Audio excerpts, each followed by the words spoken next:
Good morning guys, कैसे हैं आप सब? आई होप कि आप सभी अच्छे होंगे और मैं भी एकदम बढ़िया हूँ। तो गाइस हम उतर गए हैं द्वारिका। ब्लॉगिंग की शुरुआत हुई है सुबह के 7:30 बजे से और अभी हम जाएंगे रूम में, फिर नहा धो के फ्रेश हो गए, फिर हम जाएंगे द्वारिका नगरी जहाँ कृष्ण भगवान जी रहते थे ना। और गए द्वारिका भारत के 4 धाम यात्राओं में से एक धाम है द्वारिका, यह रामेश्वरम और है बद्रीनाथ और जगन्नाथपुर। तो हम जा रहे हैं भारत देश के 4 धामों में से एक धाम घूमने के लिए, मैं और काशी। तो हम जा रहे हैं नागेश्वर महादेव जी के दर्शन करने के लिए। अभी आज हो गया है महादेव जी के जो दूसरे ज्योतिर्लिंग का दर्शन करने। हमारे तो यही मिल रहा है बाबा।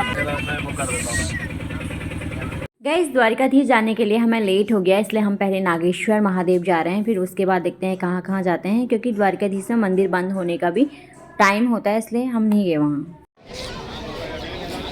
गाइस हम आ गए हैं नागेश्वर ज्योतिर्लिंग महादेव में।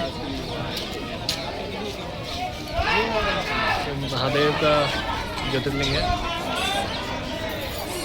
महादेव की एक विशाल प्रतिमा। ये है लाइन, ये है मंदिर परिसर पूरा। ये मेरा बब्बू।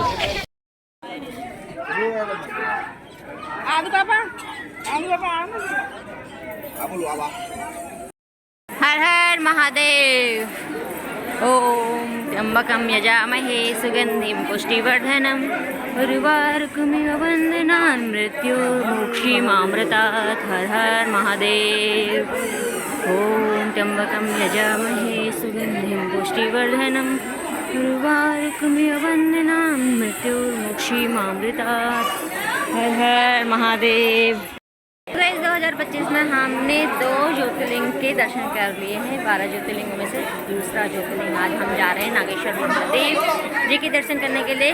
कल हमने किए सोमनाथ महादेव जी के दर्शन और अब ऐसे धीरे धीरे करके हम 12 ज्योतिर्लिंग कंप्लीट करेंगे। महादेव जी के दर्शन करने के बाद देखते हैं कहाँ जाते हैं। भेंट द्वारिका, द्वारिकाधीश रुक्मणी टेम्पल, बहुत जगह घूमने हैं द्वारिका में।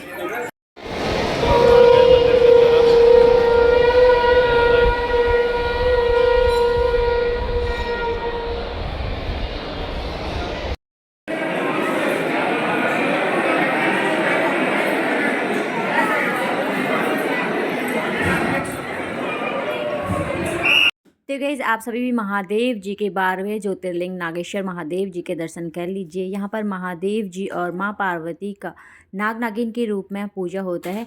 और गाइस मुझे पता नहीं था कि हम नीचे नहीं जा पाएंगे, वैसे जा सकते हैं बट वहाँ जाने के लिए अलग सा चार्ज है और जोड़े में ही पूजा होती है वहाँ पर, और धोती पहन के ही जाना पड़ता है, वो सब यहाँ पर मिल जाता है। तो हमने भी दर्शन कर लिए अच्छे से।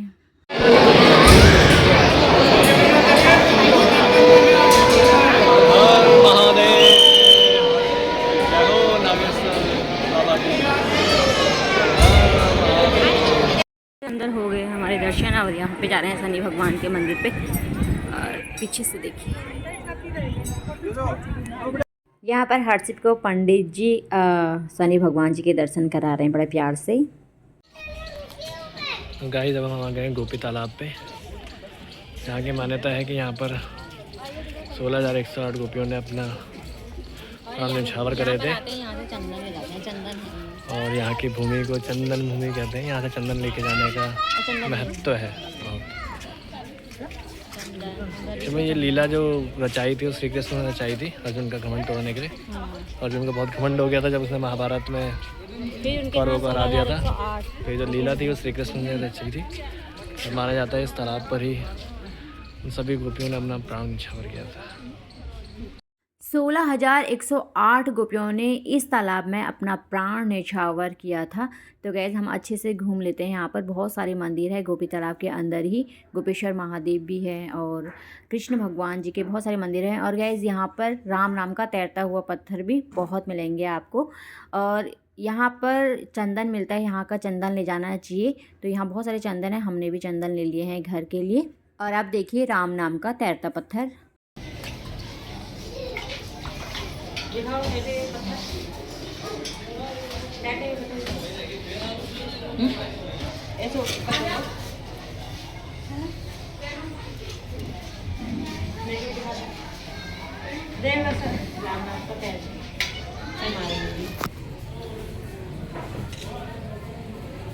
गैस यहाँ हमने दर्शन कर लिए हैं अच्छे से। अब हम जा रहे हैं भेट द्वारिका।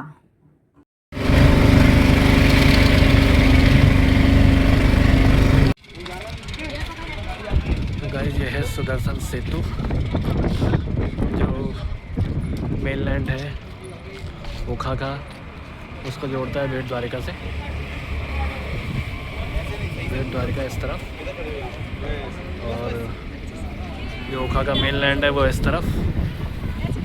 पहले सिर्फ ये बोट ही जरिया हुआ करती थी मेनलैंड से इस भेट द्वारिका में आने का, लेकिन अब ये ब्रिज बन गया है जिसे सुदर्शन सेतु कहते हैं।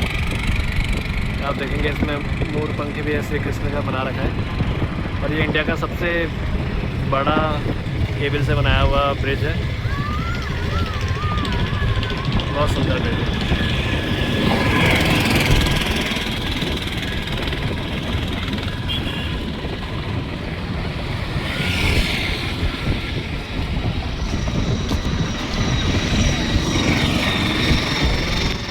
कर रहे हैं लंच गुजराती थाली, दाल रोटी 2 सब्जी पापड़ सैलेड बटर मिल्क है मीठी घी पाव।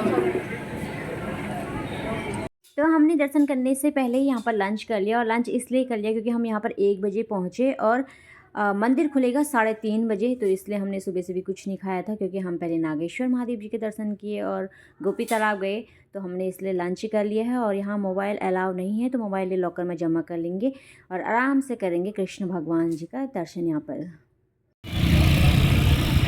तो गाइस हम आ चुके हैं शिवराजपुर बीच में, और यह गुजरात का सबसे सुंदर और क्लीन बीच।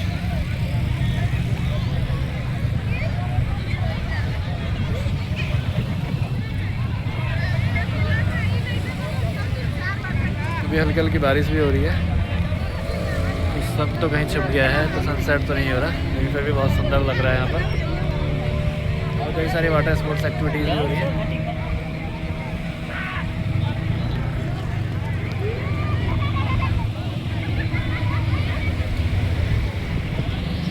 तो गाइज़ ये है रुक्मणी माता जी का मंदिर, और ये मुख्य द्वारिकाधीश से कम 2-2.5 किलोमीटर दूर है। और दूर इसलिए है क्योंकि एक बार रुक्मणी माता और कृष्ण भगवान कहीं से आ रहे थे, तो रास्ते में ऋषि मिले, दुर्वासा ऋषि, तो माता ने उनको पानी के लिए नहीं पूछा, तो इसलिए ऋषि ने उनको श्राप दे दिया और कहा कि तुम 12 साल तक अलग रहोगी और इस एरिया में पानी तक नहीं मिलेगा तुम्हें पीने के लिए। तो इसलिए यहाँ पर जल प्रसाद के रूप में मिलता है, और इसीलिए रुक्मणी माता का मंदिर कृष्ण भगवान के मंदिर से 2-2.5 किलोमीटर अलग बनाया गया है। तो गाइस हम पहुंच गए हैं यहाँ रूम पे। शैम्पू गिरा हुआ है, उनसे बोलो दे दे क्या।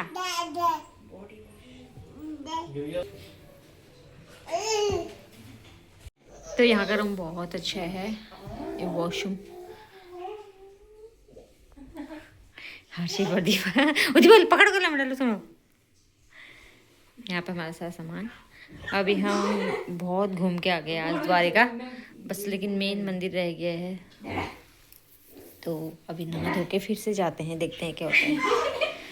और ये नागेश्वर महादेव जी का भी हम फोटो बनाया हमने।